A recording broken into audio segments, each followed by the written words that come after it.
consider all the works your hands have made. I see the stars, I hear the mighty thunder, your power throughout the universe displayed.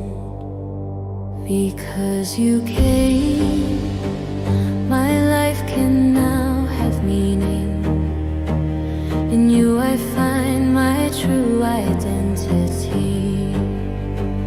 With all my faults, your spirit still pursues me.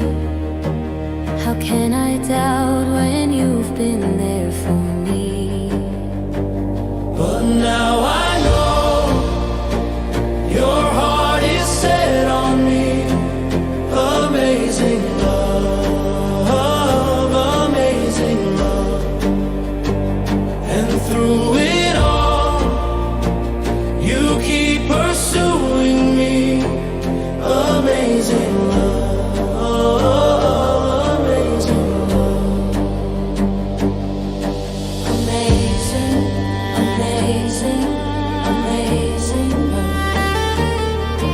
Amazing, amazing, amazing love. Amazing, Amazing, amazing, amazing love. Amazing, amazing, amazing love. amazing love. How can it be that you, my king, would die for me? Amazing love, I know it's true, and it's my joy to honor you. In all I do, I honor you, simply because now I know your heart is set on me. Amazing love, amazing love. And through it all, you keep forgiving me. Amazing love, amazing love.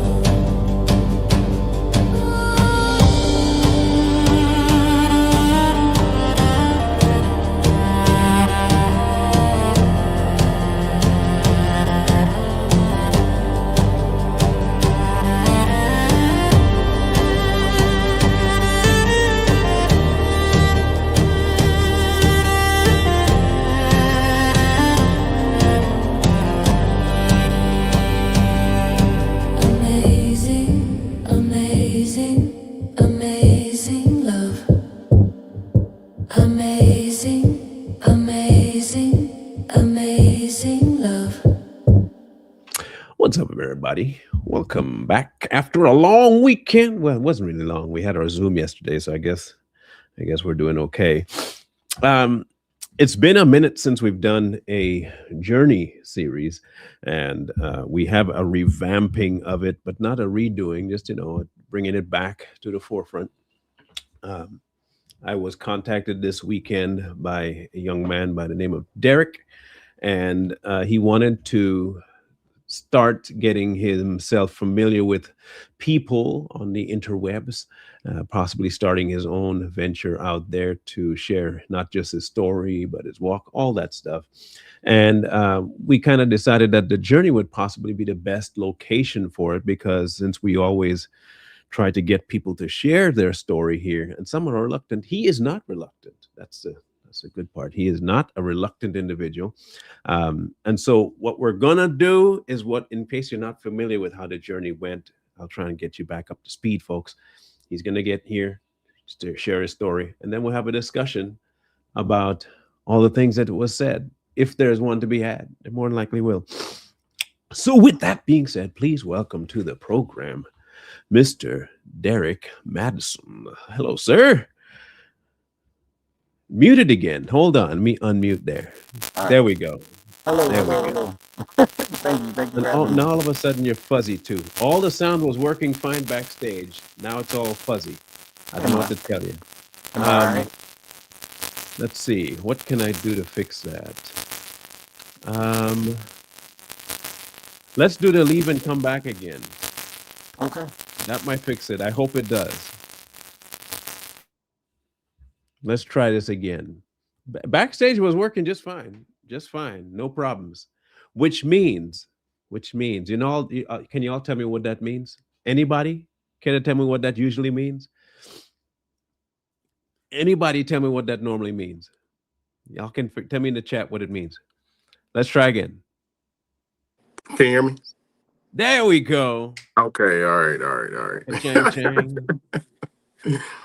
There you go. So normally when that happens, something big is going to take place. Oh. Okay. Just so you know, that's normally every time I've done the journey and there are technical issues, there's always something that is supposed to happen that somebody don't want happen, and we know who the person is. Well, he don't want that taking place. So that's sign number one. So that's a good thing, not a bad thing. That's a great thing. Because we don't let that stuff. We usually push through that stuff. So what we're gonna do again, welcome Derrick to the platform. I'll leave you on screen by yourself. You'll be on your own here. All I'm right. not gonna mess with your statements at all. You ain't gonna even see me. I'll come down and you can just tell the people who you are, tell them about yourself. And I'll pop back up after you're done. I mean, don't make it an hour. I mean, you can. Yeah. Yeah. Yeah. Yeah. No. No. No. It ain't gonna be that long. I don't Okay, talk good. about All myself right. much, so it should be new. This is new for me. Okay, So. cool, cool. As long as, hey, that's all I'm saying. I got to put at least a little bit of little cap on it. So go ahead and tell me a story, and I'll be back. All right. Thank you. Well, hello everyone. My name is Derrick Madison. As he informed everyone, I just want to thank you guys for this opportunity. A little bit about myself. I was born in South Bend, Indiana. My father passed away when I was about 6 or 7, well, 7 or 8 years old. My mom moved a lot. We moved a lot, trying to find different opportunities in life. We lived in Georgia, Texas, Indiana, back and forth throughout all that. Um, we grew up um, very humble with family, living in. Hold on, let me slow it down. So, growing up, we had a very big family base. Um, we uh, we shared a lot. So we lived in Georgia together. My mom, uncles, and some of my cousins. Well, a lot of my cousins. We lived under one roof actually when we lived in Georgia, which is interesting. In like a two-bedroom apartment. I think it was about 9 of us. That's some of the fondest memories that I have. The earliest memories I have being younger and growing up in the environment we did. Full of love, full of experiences, full of fun. That pretty much shaped my understanding of life in a sense, not to the hardship, but to the camaraderie, to the family dynamics. So that helped found create a foundation in me and something that today I strive to try to emulate. Just understanding it's not about the things that I have or the places that I am, it's about the people that I'm around. But to get back on track, we lived in Georgia for a little bit, moved back and forth. We actually lived in the trailer parks as well in Georgia. We didn't have much at the time. My mom was she was a striving chef. She wanted to be a chef, which was one of her passions, cooking, that she definitely loves to do still to this day. Um, we ended up living in the trailer parks in Georgia for a while, living in a car for a while. So we bounced around a lot till my mom figured it out.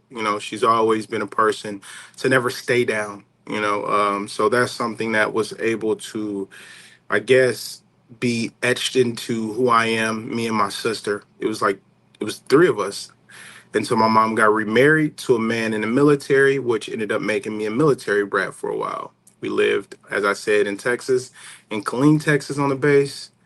Those days were um, interesting, I would say the least. Growing up in that environment, learning and having some form of discipline in that aspect of how you conduct yourself in that environment was something admirable. My mom and her new husband at the time, they tried to create an environment for us to develop and grow right. That was short lived. They ended up, separating. We ended up coming back to Indiana. So I guess that's where my story begins of me just understanding life now, right? So I'm back in Indiana. I'm probably 13, well, 10, 11, 12, 13 years of age. Um, Again, losing a father at 7 to 8 uh, did damage that I didn't understand growing up.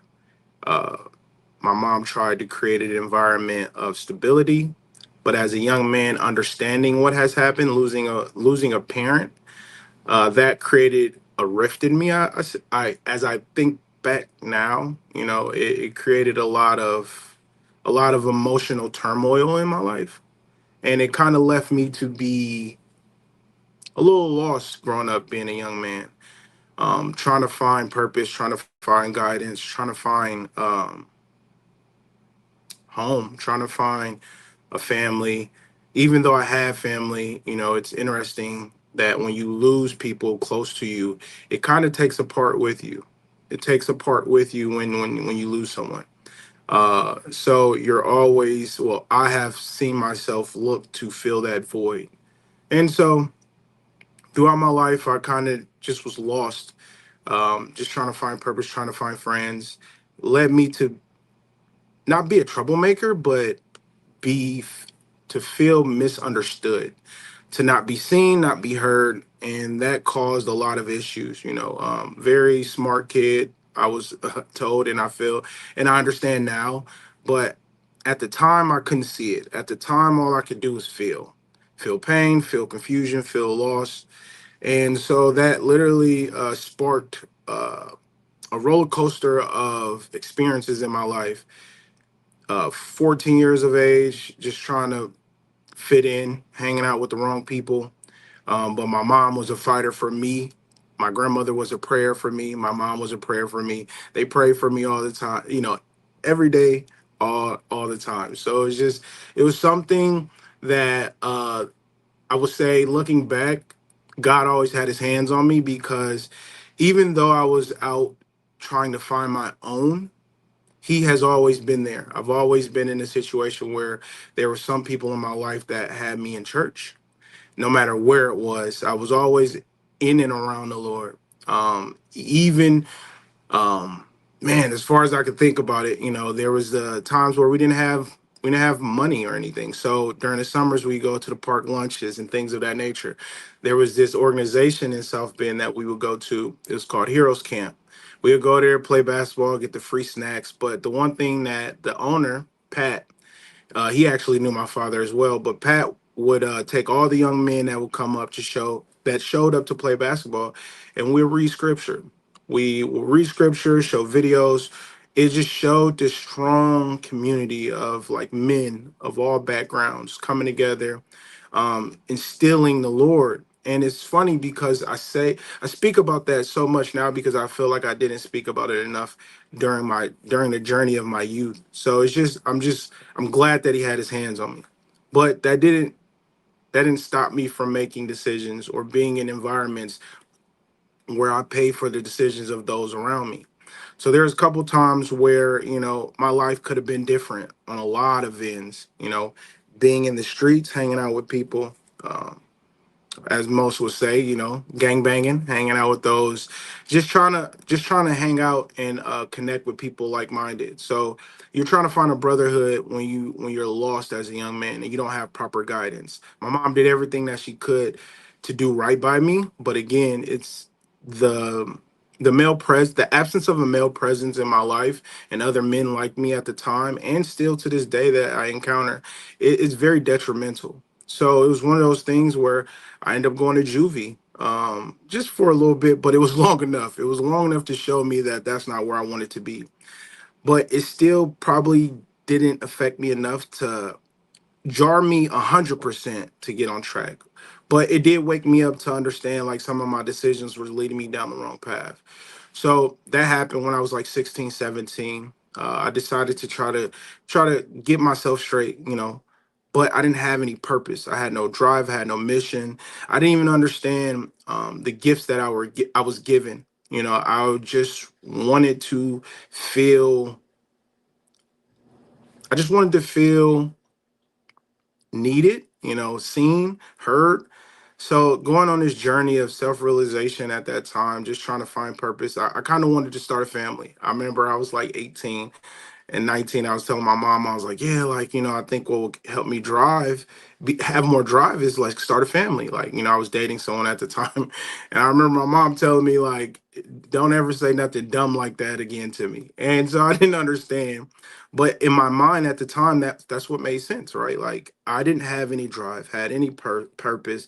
I had dreams, but, growing up the way that I grew up, dreams wasn't something that was fueled. Dreams wasn't something that was taught to go after in a sense. You know what I mean? Like, it was more or less, it was functional, right? Survive, don't go to jail, and you work, you know what I'm saying? If you work, you eat. So it was one of those things that those was instilled. It wasn't, I don't think my mom wanted us to be in an environment where we didn't have passions and desires, but it was more based on being real, having realization of the situation, right? And in some aspects, following your dreams was almost child's play.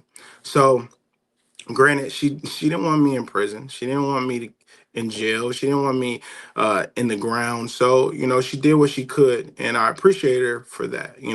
But as a young man, I didn't see it as that, right? Like, as I'm older now, I see all the skills that I have, and I was like, man, I wish I could have done. But what I did end up doing was that at 18, I decided to, work. And that's what I did from 18 to like 20. I went and worked. That's the only thing I could do. Went and worked, figured out life. I tried, finished high school to an extent. Really didn't care for it. I was going to go be a diesel mechanic. So I was going to go to Lincoln Tech, but it's crazy. I was praying more at that time. Friend and family, they ended up uh my friend's mom and dad was my first pastor that I was like actively going to. Um um Mr. Gills and Mrs. Gills, the pastor and the first lady, they were a big part of keeping me grounded, even in the places when I was kind of, even us, me and my friends, we were teetering the fence, I'd say. But they always kept us, you know, they kept us on a straight line. So that was always a blessing. But at that time,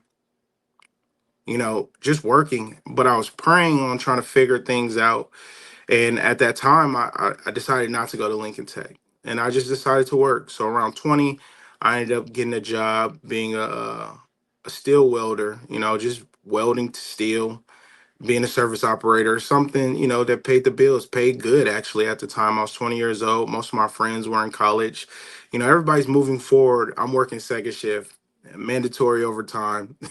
it was it was horrible. I remember at the time I didn't have a vehicle. My sister used to drop me off. She's 6 years older than me. And I used to tell her, I'm like, man, it has to be more than this. It has to be more than the continued cycle that we watch. See my mom, see my grandfather, see all these people that, they dedicate themselves to, I call it the system, right? Like you go there, you wake up, you do it all over. I always felt like there has to be more. And I remember the one time, I was exhausted. I cried. I was like, my sister, I cried and I was like, I don't want to do this forever. And my sister like, pray on it. I prayed on it. And it was just interesting because at that time, I finished school, but I didn't finish like all the testing I needed. And I got a letter in the mail talking about that. Like I needed to do one more test to actually get my diploma. Because at the time I didn't care for it. I just thought like I was going to figure something out and I didn't need any of that.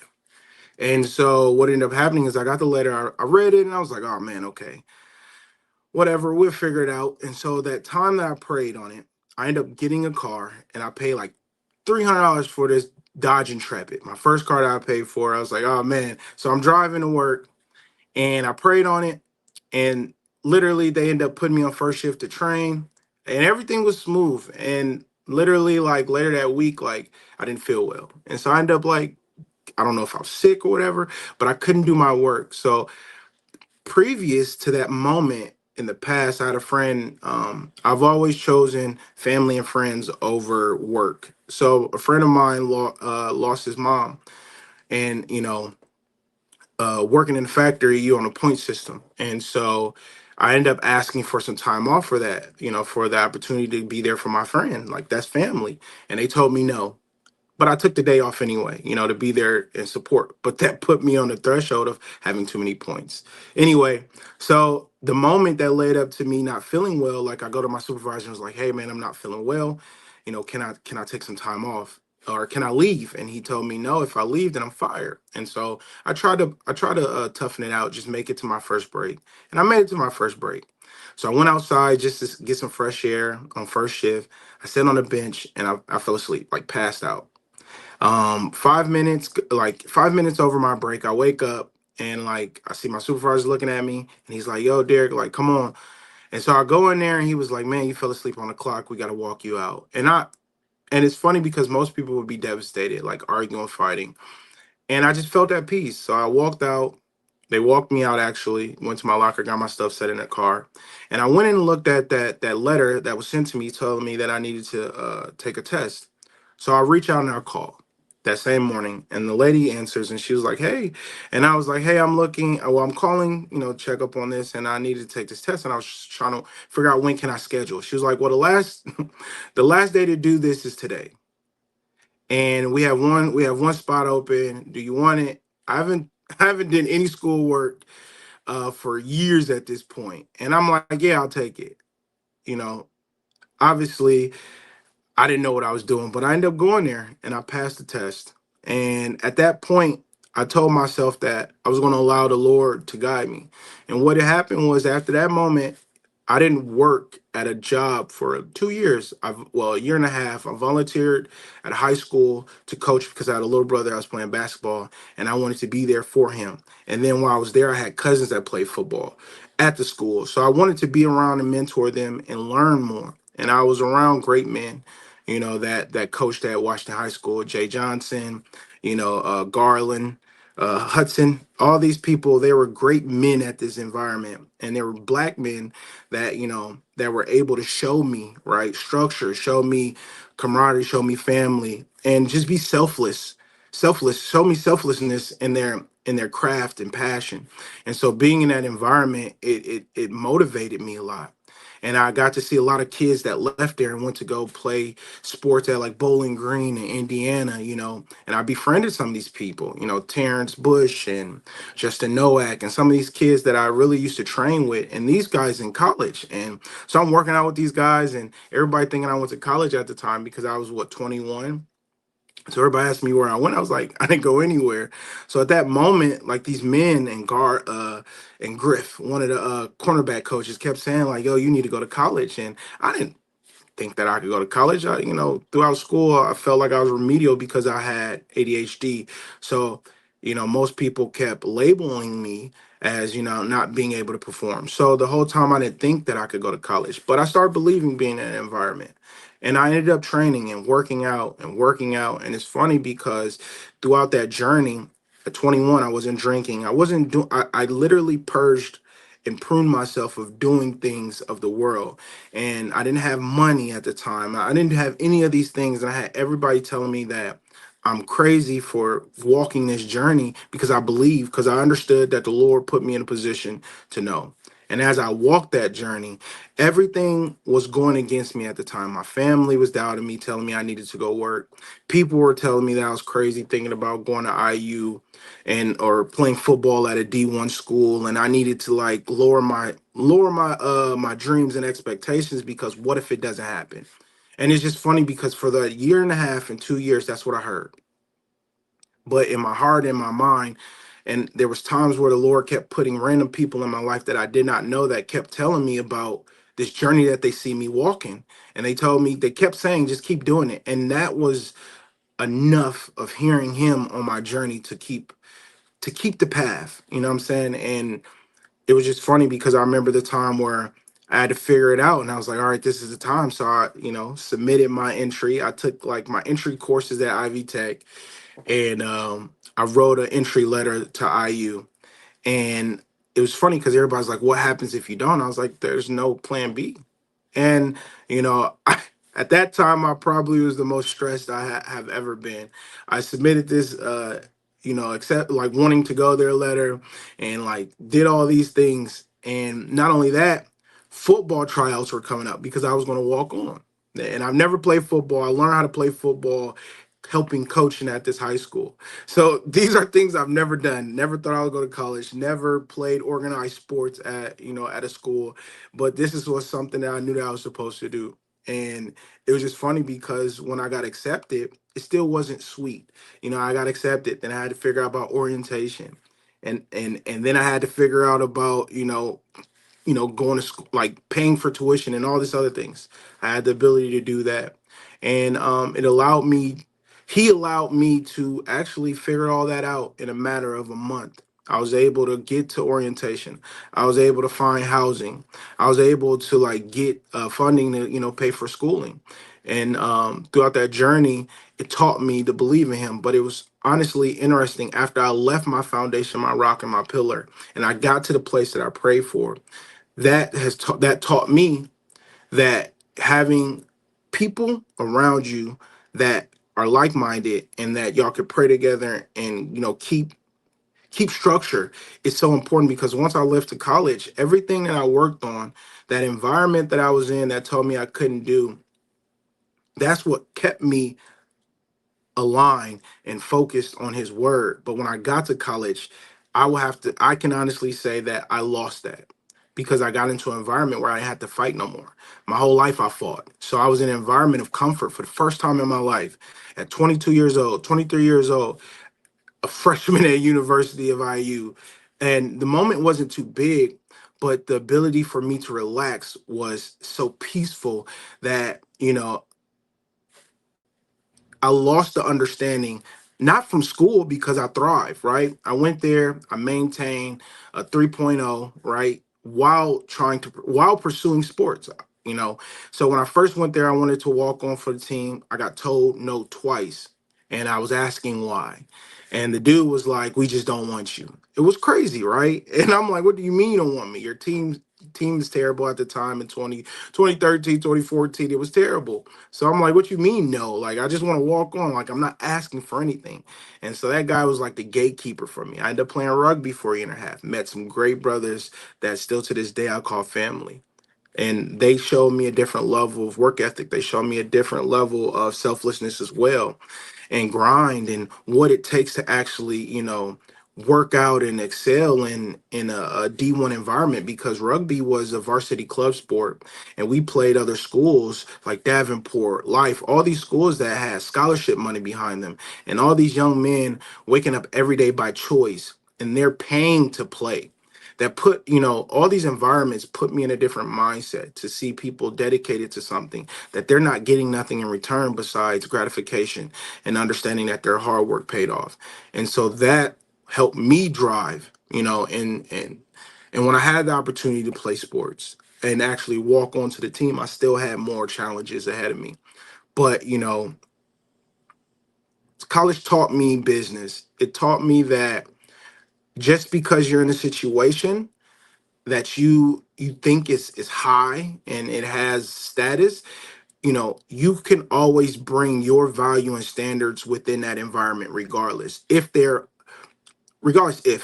because when I walked into an environment, I thought that I was going to have the best of the best. I was going to be trained by the best of the best. And I allowed myself to lower my standards because I and myself felt like the environment was prestigious. And what ended up happening was I lost myself even more in these environments. I still went to school. I still like excelled in grades, but I allowed a situation to define my mindset. And, there are things that transpired that allowed me to today focus on work ethic and business, and today that is part of my journey that allowed me to have this mindset of wanting to help and build and create platforms to help navigate through these things. So So you touched on a few things, and I made sure to write them down because I have issues with memory. It'll happen to you too when you get old, just so you know. Laugh all you want now, young buck, but you gonna get there. Uh, you're gonna forget where you put your shoes, and then you're gonna realize they're right on my feet. That's the way. So I just wanted to go over a few things. Okay.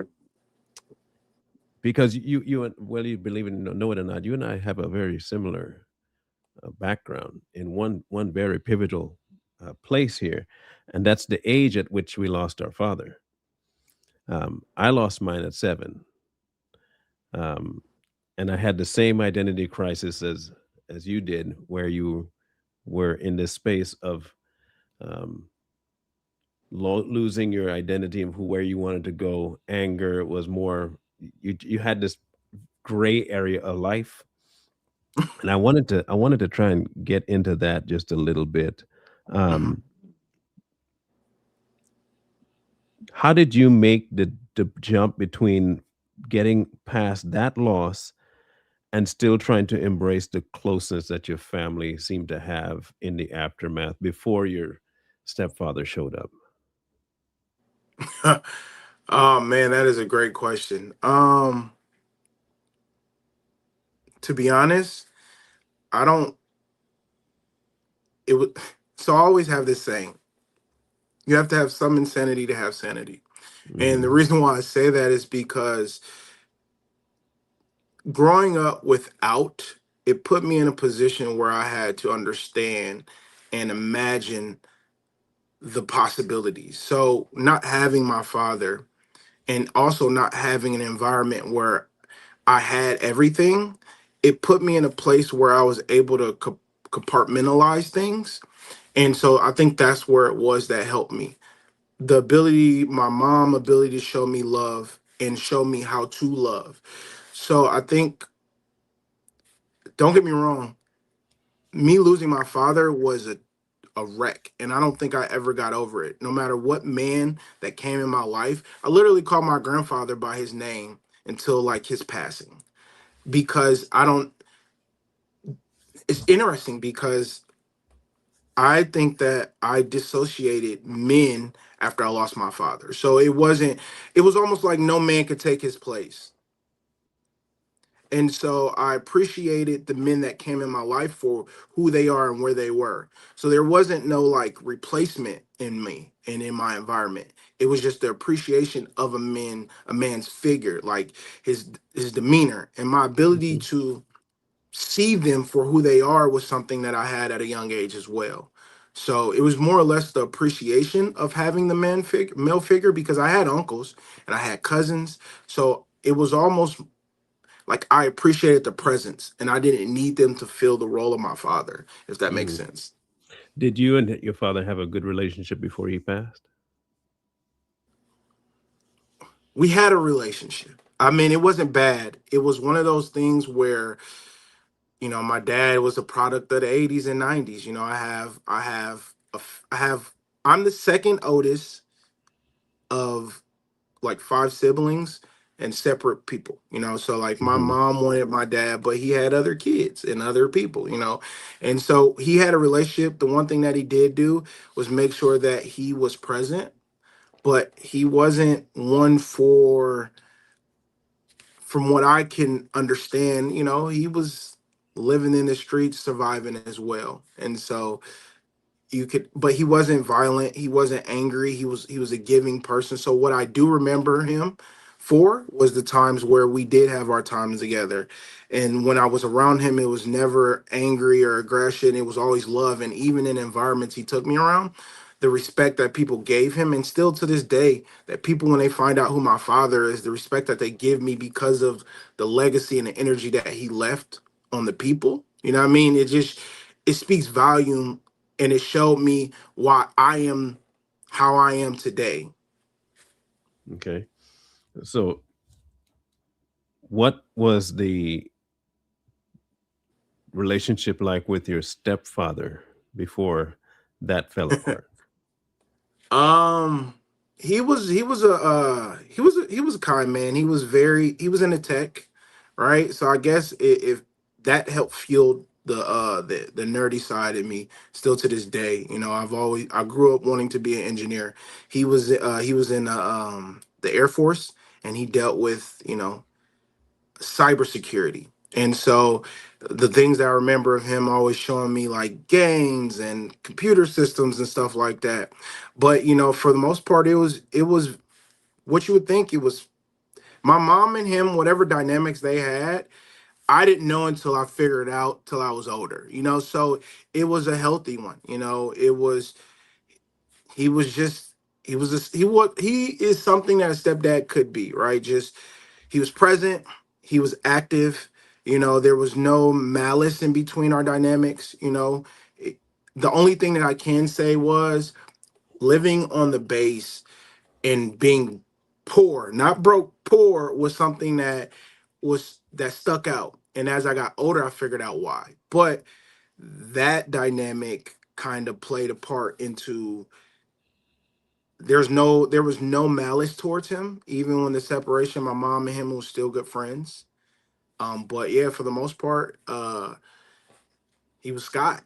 He was Scott. He was just, you know, a cool guy that you know, we were in Texas, we were on Army base, and we lived in Delaware, you know, in Army. So it was just, I don't know really how to put that. Like, our dynamic wasn't bad, but I don't really remember a lot of him, if that makes Hmm. sense. You know what I mean? It Like, no, no, it makes sense. Um, I don't remember make, much of him. makes a lot of sense. And I'll get to that in a few here. It now you can correct me if I'm wrong, but it seems like from the growing up and how you've been bouncing from point A to point B to point C to point A to back to C, and then the homelessness and living in a car, and then finally finding your roots back in Indiana. Um, it seemed like all of that fostered in you a desire to create an identity based on something that you can point back and say, I did that. Considering that there were things before that you had no control of, it feels like you decided that you would use that next phase of opportunities to prove to people and to yourself that I can indeed accomplish something in spite of what and where I've been. And from all the things that you've listed from listening to you, a lot of it seemed to say and suggest that in spite of I accomplished this, and in spite of I accomplished that, and even without this, I accomplished that. Do you think that a lot of your current identity has been crafted around what you can accomplish?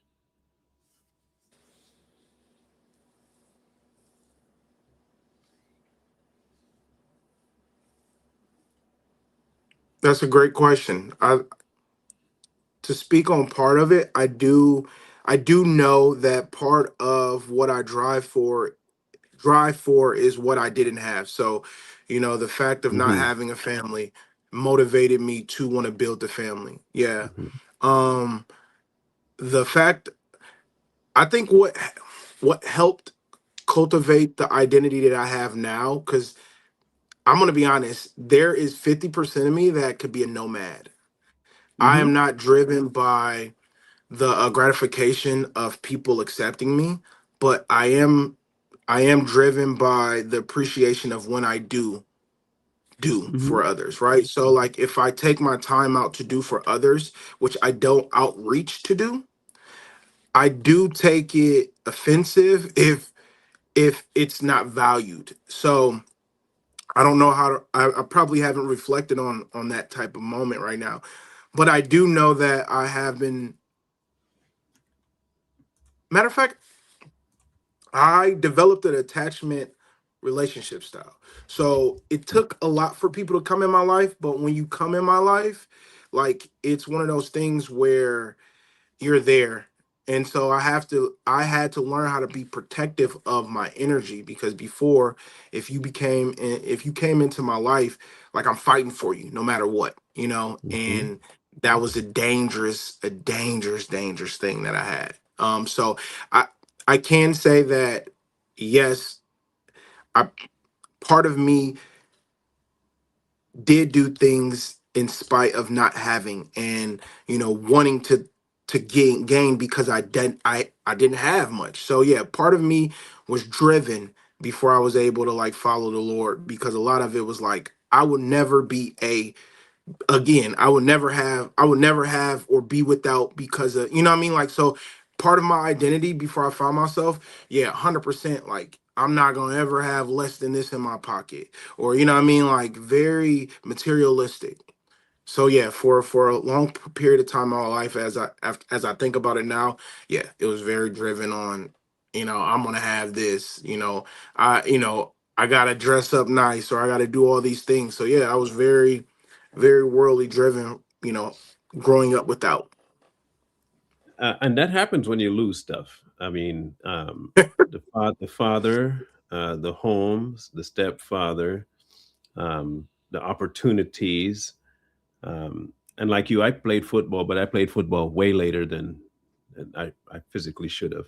Um, I just I decided to go play football at 30, and so Okay. don't do that. That's dumb. Don't,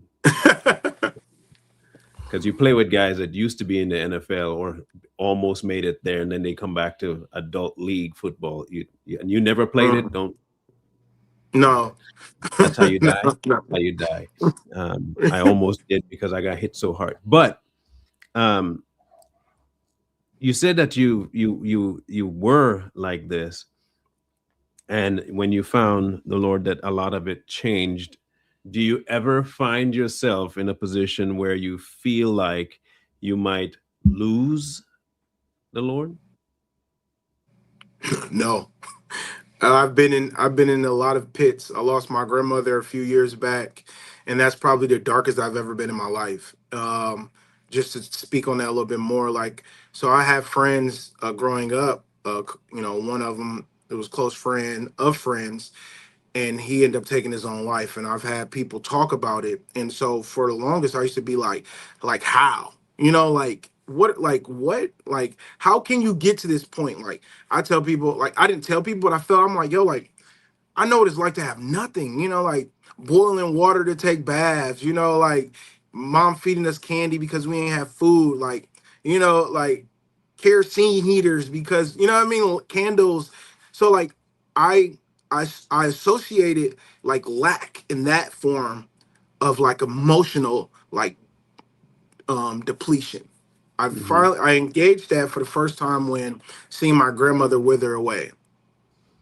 And then being in a point where I start isolating myself and hiding myself from the truth, hoping that it would change, feeling hopeless, not being able, no matter how much I learn, no matter how much I articulated myself, no matter how much I reflect, the people that I love the most are taking my words idly. And so being helpless like that, it kind of made me like revert, and like not revert, but it kind of pushed me away, made me want to be quiet and like, hold my tongue. And then when she finally passed, that crushed me, right? Like, speaking of like the core of like the prayer of my life and existence, I felt like, when I didn't need conversations and I just needed to go somewhere where it was silence, that was that. What I mean? So when that left, a part of me left again, what I mean? And that part was the patience. That part was the love. That part was the safety. And it put me in a place where the first time in my life I felt that darkness, that deep darkness that I've, so now I can relate when people say that. It never went crazy. It never went to an extreme, but it crept in. It had an opportunity. I was so low in my life, I had an opportunity to even speak. And that's what showed me like, okay, I can relate now to an understanding of when someone speaks on it.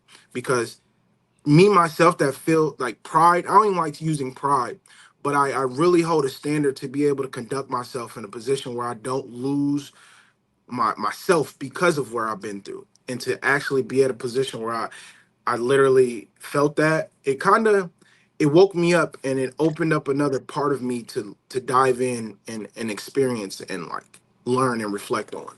So So in other words, you have no um, tethers anymore to the losing of people, and there isn't a connection point in your mind still linked to that loss that keeps you to this idea of God, or what? No, no. So what I'm saying, I guess what I'm saying is the Lord is so good and he's always been good to me. I guess from losing my grandmother and him being consistent, and the older I've gotten, and I've been able to see his presence throughout my life, I lean more on him than my understandings now. My feelings are no different than a breeze that can shift and change and go away, but his presence is forever. Whether Hmm. I'm feeling sad, whether I'm feeling happy or not, he is the peace that I strive for, to be honest. So I'm going to always have emotion.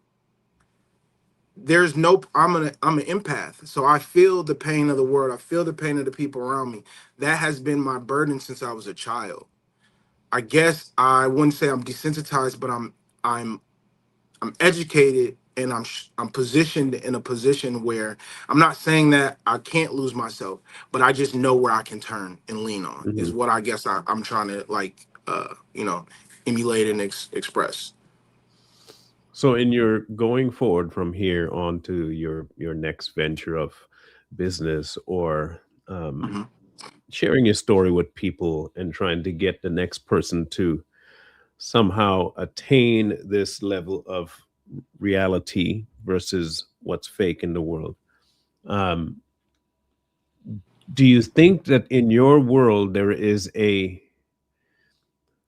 point at which you have to share with them something more than the motivational for them to get it? Because I'm pretty sure that with where you got to was not just self-talk, because we all self-talk and sometimes it doesn't work, but it doesn't seem to me like what you have right now is from trying to hype yourself up before you jump in cold water or something. This is something that has come through a place of being unable to boost yourself up, and from a place of having to have to boost yourself up. So what is your method for getting through the people, like say in a position like I was, where nothing in life seems to be worth it? um, no accomplishment will bring them out of the doldrums. They are aloof about everything. They're desensitized based on what life has given them. It may even have been lighter than what you went through, but it's enough to break their fragile view of worlds. Um, what would be your approach to getting through to somebody like that, that's on the verge of either a emotional, physical collapse and wanting to leave this world, and encouraging them to stay the course of life because they don't know what's going to happen? What would you be your approach for that? On a personal level, the way that I looked at, you know, as you were expressing it, um, the first thing that I probably would want to do is have a conversation with them to see, are they in a position where they are in denial? Because Hmm. a lot of times I find the reason why people are in that position is because their hopes and desires didn't align with their experience. So it's better to protect themselves to not care, which they do care, but to give a perception of not caring. So it's one of those things where one aligning is this something that they're wanting to do at this moment? Because eventually we'll get there. At some point, the levee's going to break. So I Hmm. guess it's realization, it's like understanding where you are, what you've been through. So you have to own what you go through. You have to own what you're growing through. Because a lot of times people are putting things on standby. And so they're trying to put things in the closet, sweep things on the rug, right? So those moments and those positions that people find themselves in right there is not wanting to face. I guess everything that I've expressed to this thus far is facing things, whether it's self-identification of feeling weak, feeling uneducated, all these things. Like I grew up with ADHD. I literally thought I was remedial for the longest because the world showed me that. So I guess what I would want to do is, the first thing I would say is we have to take take accountability for our feelings. It's okay to feel that. It doesn't make you any less of a person that you where you are, and it doesn't take away where you can go.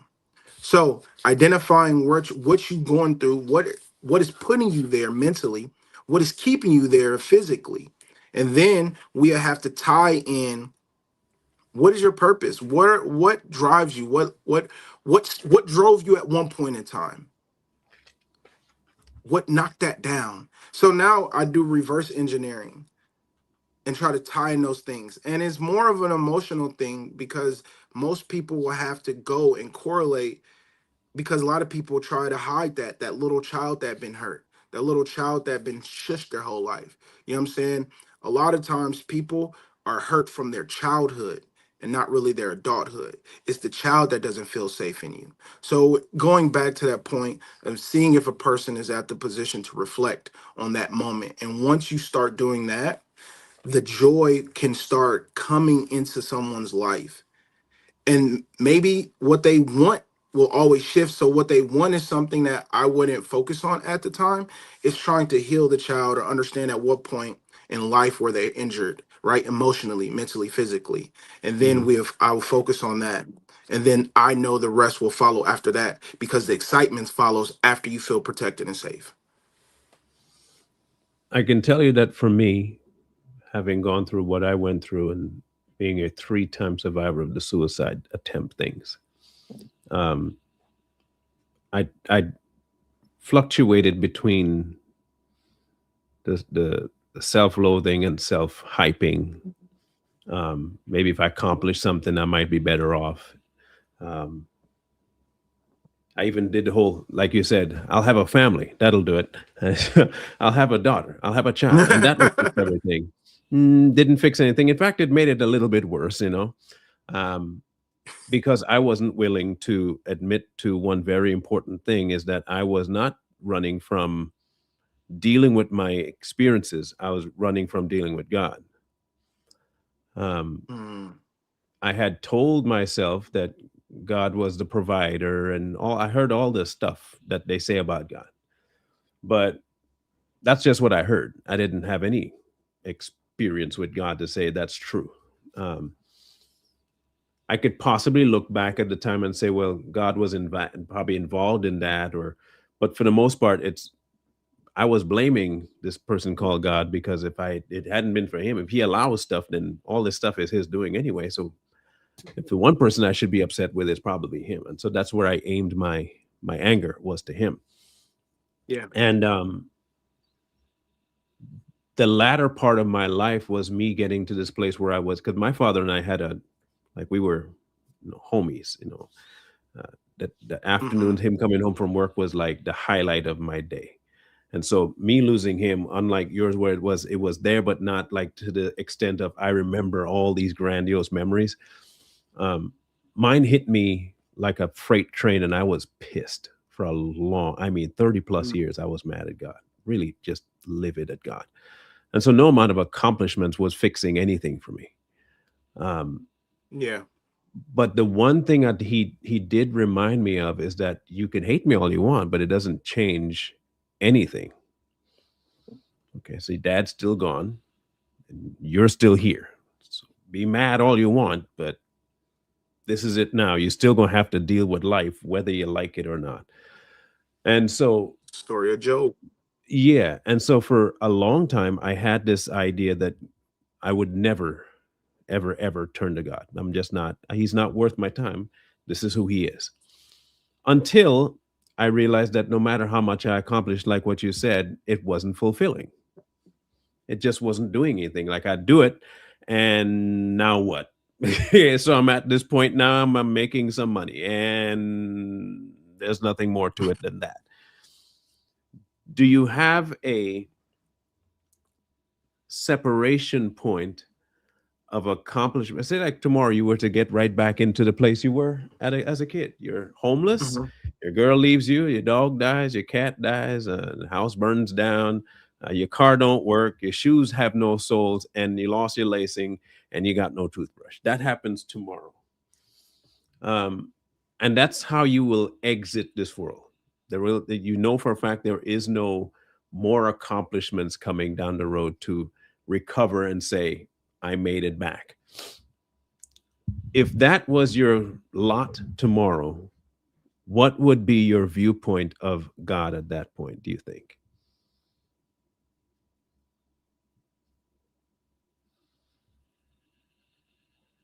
Froze up. That Obama internet kicked in.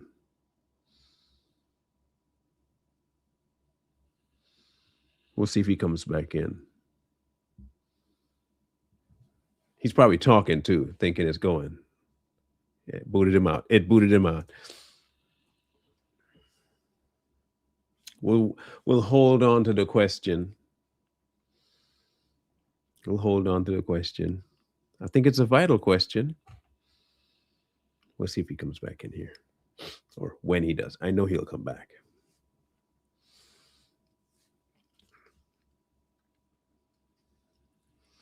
And because I think there's somebody out there that's going to need this answer, and we're going to have that answer. Oh my gosh. Yes, that internet's a crazy thing, huh? Man, my apologies. That's Jesus. okay. Okay, sorry. You were talking about my girl leaves me, my dog dies. You were asking Yeah, what. no shoes, no toothbrush, Okay. and all of that's allotted for tomorrow to happen to you. There's no Okay. avoiding it. You can't. Okay, and that's how you exit this world. There's no recovery from it. There's no anything you can do to get back to where you are now. Yeah. What do you think your viewpoint about God would be in that scenario? As you were explaining yourself and what you were talking about, my mindset went to Job.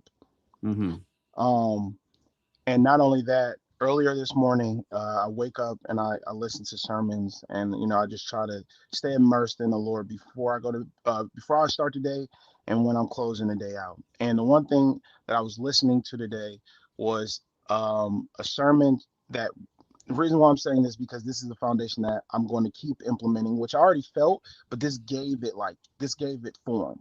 It was understanding the law of the Lord, right? Mm-hmm. The Most High has provided us a law, and a lot of times we approach Him with passion. We approach Him with conviction. We approach Him with trying to preach louder and pray louder.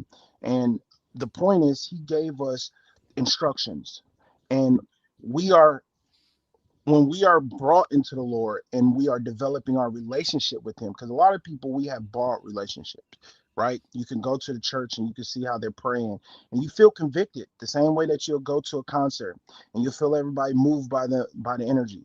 The point is, He gave us instructions. I always say this: you can sit in the passenger seat, you can sit in the back seat, and you can watch the driver 10 times out of 10. But until you get behind that wheel and you're taught the instructions on how to drive, your ability to drive in a safe manner will never come, right? Until you experience it, you get behind the wheel, you might crash into some things, but you have to learn the instruction. There's a manual that He gave us, and there's an ordinance. He gave us ordinance over this world, right? He gave this to us, and He has a law for us to accept Him. So what I will always say, and I guess where I will go will be, is the acceptance of the Lord. I will have to be in a position where I'm accepting Him and I'm turning to Him and I'm speaking to Him. So regardless of what happens, I will have to be like Job. I can go and I can tell Him how upset I am. I can, because He doesn't tell us we can't be honest with Him. He just tells us not to forsake Him. So I guess my basis and my foundation would be, it's okay to have my emotions. It's okay to have your emotions. It's okay to be upset, but I can't be in a position to turn my back on Him, because life is life. Whether my girlfriend is still doing her day-to-day life, no matter how much I pray for her, she is her own person, and what she chooses to do and her dynamics with the Lord is her dynamics with the Lord. So whatever she chooses to do, whatever door she chooses to walk in, whatever turn she chooses to turn, I can't dictate that. All I can do is pray that the Lord protect those around me, and whatever happens is in His will. Mm-hmm. And I have to understand that and maintain that, no matter how frustrated I am, no matter how sad I am, because trust me, there was times where I was frustrated, but I will say that I'm at a point where I'm not looking at him and blaming him for anything. I can just be Hmm. thankful that he allows me another day to wake up and provide, because our life is a servitude. Fulfillment comes in a servitude, the way that he washes the feet, even for those who he knew in the room that was going to betray him. He sent his son down here. His son understood the mission. And so the point is, our journey, the same way that they say bury or cross, I look at it as understanding it's the journey. The journey is what's meant for those around us, is not just for ourselves. So I think it's taking self out of there and understand what's the bigger picture, because there's sometimes that our journey is meant to help those, help more, right? The gifts that we are given, it's not for us to bury them, it's for us to multiply. And the way that I look at it, being able to multiply is being able to affect as many of those around that I engage with, to help them become the best that they can be. Whether it benefits my environment or not, being able to take what he's given me, whether it's money, which is a tool, whether it's a platform, which is a tool, my ability to walk, talk, move, that is ability to show people that the gifts that he's given me, and being able to lean on him. And it's not just about what I gain, it's about showing his greatness and his glory. And that's how I'm looking at it and understanding it, the more and more, coming from an environment that I can't sit here and say that I had the pearly, the silver spoons. So I'm just grateful every moment. And that's where I move. That's how I move. And like, whether I lose people or not, I will always hurt. I think, that's inevitable. But it's being able to understand that, he's there, and the people around you that you continue, the community that you continue to build around you will be there for you. And that's why it's important to have, quality over quantity. So there's no forsaking. No forsaking. For me, Good. I can't speak for others. No, no, no. It's just you, just you. Yeah, yeah, Because I've encountered people that will say, "Well, I don't know what the future is going to bring."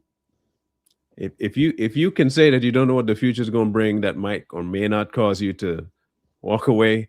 I don't think you're walking with. I think you're already yeah, walking away. yeah. No, and it's honestly, and I'm only going, and because again, anything can happen, and obviously I don't want anything to happen. But I've said in Bible studies where I hear that, and I'm so grateful that I have been able to develop a relationship that I have in the way that I have, where I'm not looking at him as a person, because we can hold people accountable, because we are making decisions, and we are flawed. the Hmm. the reality is that he has a law that he abides by. He gave us the structure, right? Following his ordinance, he has a law that he can't even break. So the thing that we have to understand is, he hasn't even broken his law. That's why he sent Jesus down here, right? He sent Hmm. Yahusha down here, because he couldn't come, so he had to take the vessel. Even the demons have to take us as a vessel. So there's rules and laws that we have to understand that govern our existence. And a lot of Hmm. people, Arlen, can look at it in a very narrow-minded way. That's why discernment and education goes further than just your walk. A lot of people get introduced to get introduced to structure, get introduced to the word, but it's only at a grandiose scale. And I think it's an injustice as we walk on this journey to stay at intermediate level of education and understanding of when you're praying, when you're walking this journey. And I think a lot of it is based off of entertainment value, right? Feeling the excitements, having the tone. But no, you have to, once you get introduced, you're not the same as someone that he's trying to wheel in. You're in now. So now you have to peel back the layers, right? And Hmm. so that's how I looked at it. The way me and my brothers talk about it in Bible study is, everybody has their mission. And I'm learning as I get deeper into it that my understanding and my studies have to come a little bit stronger, because there is a way that I look at it and I see it that just fires me up, that I see that a lot of people can't see and can't get there. And it's not about me, it's about him showing me to help those. So I help my brother as he prepared for Bible study, and he helped me as I fight, I call it transitional. I'm a transitional, because I am a creature of man, and I have a past and experience that this flesh holds, right? Survival. So when I'm in an environment, I'm not to turn the other cheek Christian, but I will be nice. But if you cross this cross this barrier, I I will work my hardest not to be be bad, but I can't make promises. That's the one thing I can say. So I'm not the best representation when it comes to being like, yeah, you come to my house, I'm gonna pray for you. If you come to my house with bad intentions, it's gonna be a lot more than prayer. But I'm just saying, like, we all have different transitions, but when it comes to, my faith in the Most High, like, I don't waver for that. You know what I mean? Like, I'm not gonna turn to him and be like, why you do that? So I'm just being honest. I'm a person of. That's why I wanted to be unpolitically direct. I have Just some so you honesty there. know, just so you know, he did protect his house. Exactly. Okay. See? I'm just putting it out there. He did protect his house in a very, very direct whip and flipping tables way. So, Yeah. you mentioned something, and the story of Balaam came to mind. Um, and just after he had that run-in with the donkey, Mm, the infamous line in Numbers 23, where he says, "God is not a man that he should lie, nor mhm, the son of man that he should repent. Has he said, and he will not do? Or has he spoken, he will not make good? Behold, I've received the command to bless. He has blessed, and I cannot reverse it." Um, this idea thing that we have as people, that, to your point, he's not human. We don't and cannot hold him to the same standards, but we would love to because it's easier. mhm, We can say that it's his fault doing something when we're lesser than and we are beneath him, but it's like the ant screaming at the boot not to crush him, but there's not a whole lot the ant can do. If the yeah. boot decides to go down, guess what, ant? You're gone. Um, the sooner we realize we're ants, but he's also got a little spot for us in a nice little place he built, and you can go and have your ant places that you run through and walk through, and he can see you, and he's protecting you. But at any moment, he can remove said glass and allow all the sand and everything to come out, and you're gone.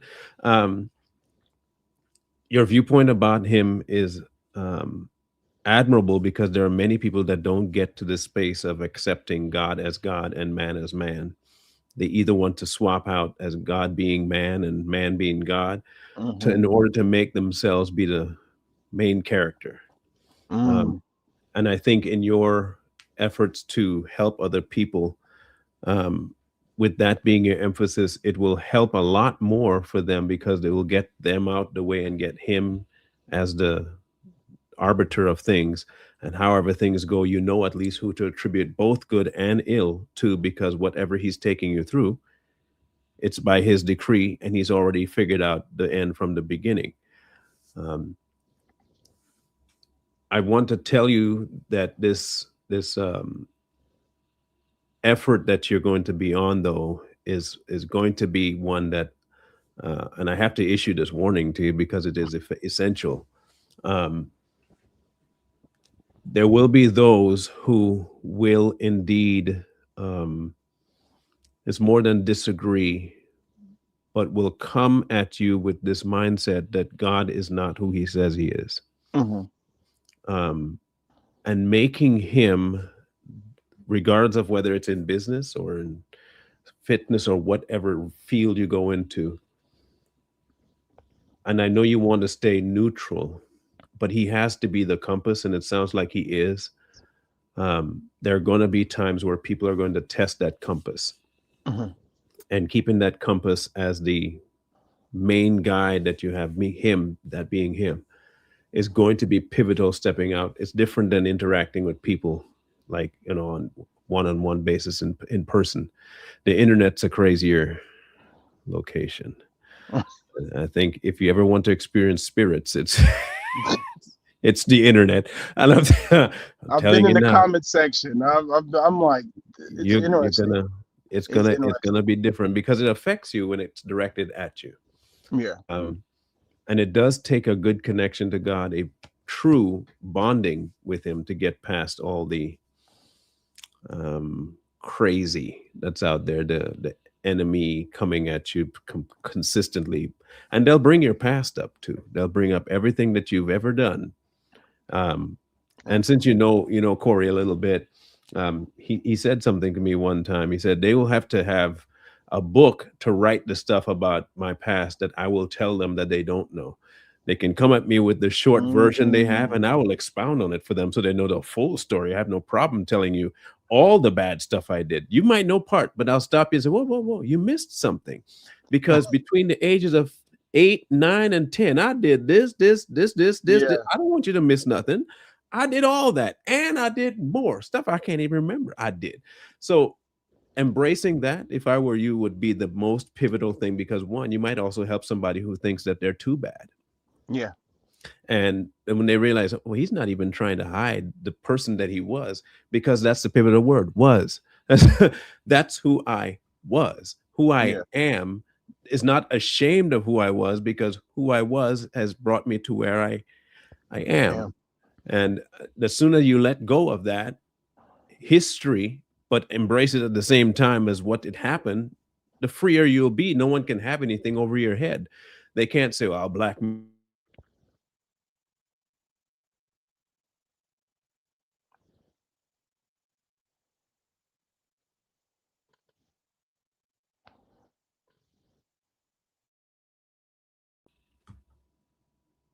Did mine go out there for a minute?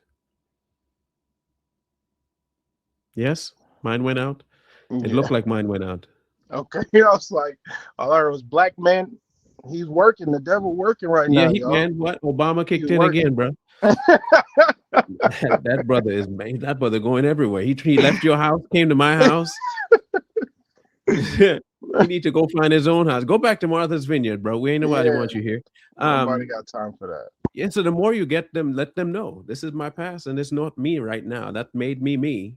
That made me, all my history is what brought me out of stupor into reality. Yeah. You can help more people than you're even remotely thinking that might be possible. Um, but it will be a journey of losses, cutting losses, embracing losses. You might experience more loss than you might find gain, but you're not really losing or gaining. You're just walking, like you said, through the journey that God is taking you on to the final destination of your life. But I want to encourage you too to, it's more than just a warning, it's an encouragement that in spite of you've already gotten this far, it will be worth it because you're doing something for the kingdom and not just for yourself. He might be using you, but it's not for you, it's for him to be seen through you. For people in the audience, I just dropped his channel link. If you guys want to go over there and give him a follow, it's just starting off. Don't let the low subscribership fool you. It's brand spanking new, pretty much, to the idea of the interwebs. Um, this is one of those things I think will be. You talked about legacy, that you've already started for a young guy. I would, if I were to guess your age, I would say late 20s, maybe early 30s. Mid 30s actually. Yeah, there you go. So 33, 34. No, 36. Oh, good. That's up there. You're getting, Yeah. when you wake up at 40 and you start hearing noises, it's not the bed, it's you.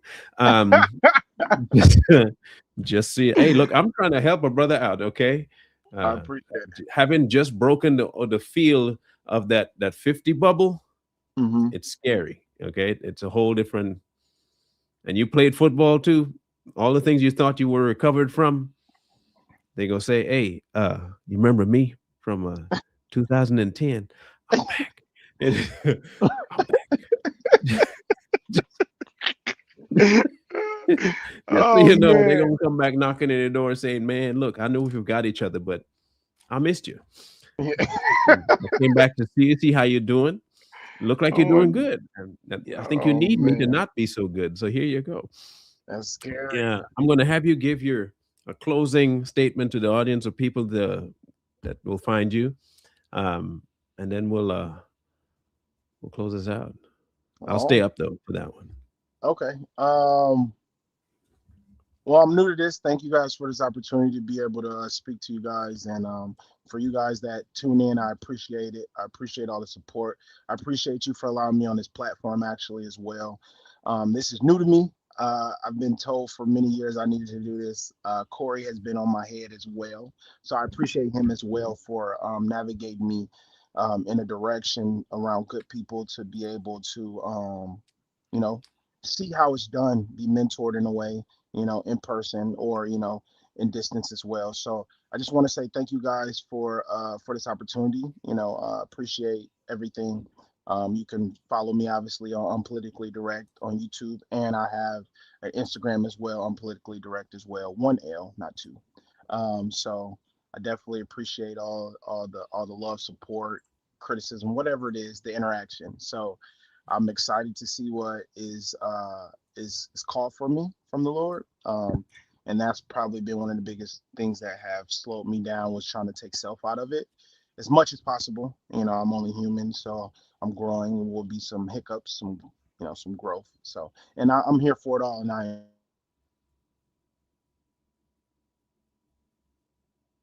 hope to engage with some of you guys. I'm big on questions. I'm big on engagement. So like whatever it is, I'm for it. I like engaging. You know what I mean? So I'm for it. I'm here for it. Good. Amen. Well, again, people, I'll drop it one more time for those who missed it in the chat, because it's moving a little quicker than it normally does. So catch it. Make sure you all go over there, subscribe, give the brother some love, some fun. Get some people up in there. Put some of the videos on loop so they get on the main algorithm of YouTube, so that people can see that you're seeing and watching it. Anything you can do to help, because he's doing it in person too. He works with a guy that I don't like no more, Tevin. Tevin hurt me, and I'll never forgive Tevin. I want you to tell Tevin that, please, for me. Tell Tevin I don't like him. Tevin hurts everybody that he works on. No, Tevin did this on purpose, and I can't forgive Tevin for that, because he ain't asked me for forgiveness. I'm not forgiving him. He gonna have to write me a letter saying I'm sorry, sir. You have to address me as old too, because he hurt me. And Corey put him up to it. That's the worst part. Is be your own friend. Sometimes I hurt you. The worst. This Negro went to Tevin and set me up. He set me up bad.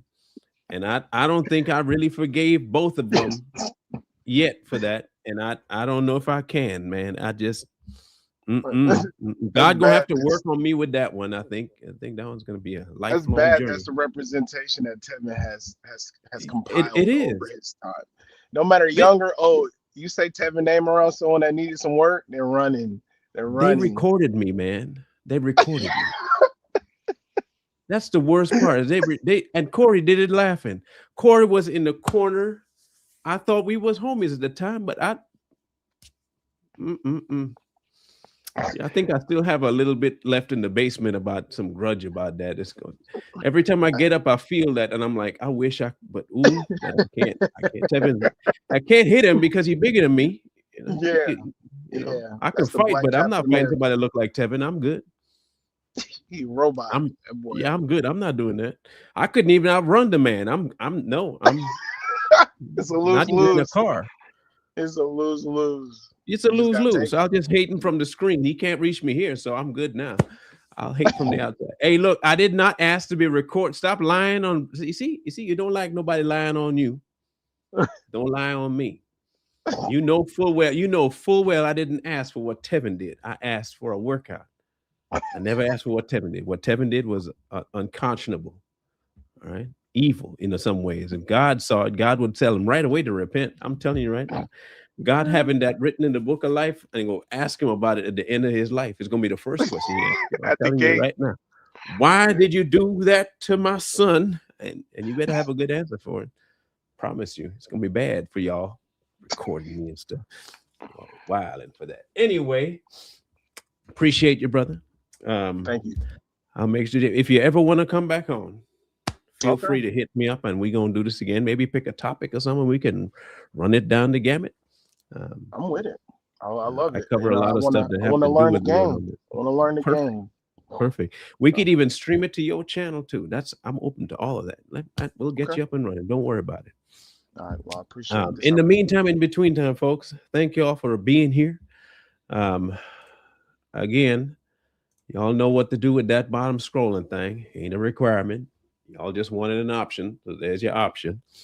I'll be leaving y'all with not a regular outro. It's about 5 minutes long. So y'all have fun talking in the comment section.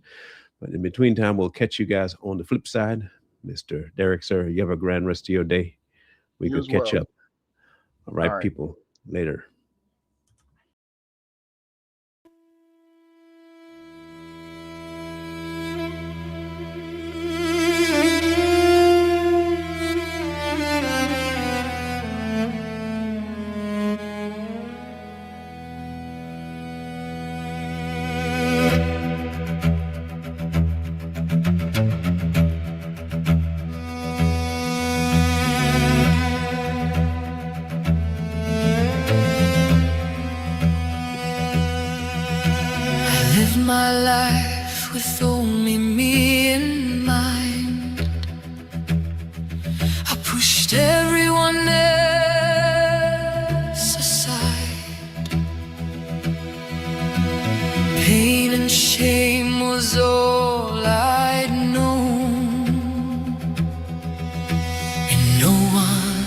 did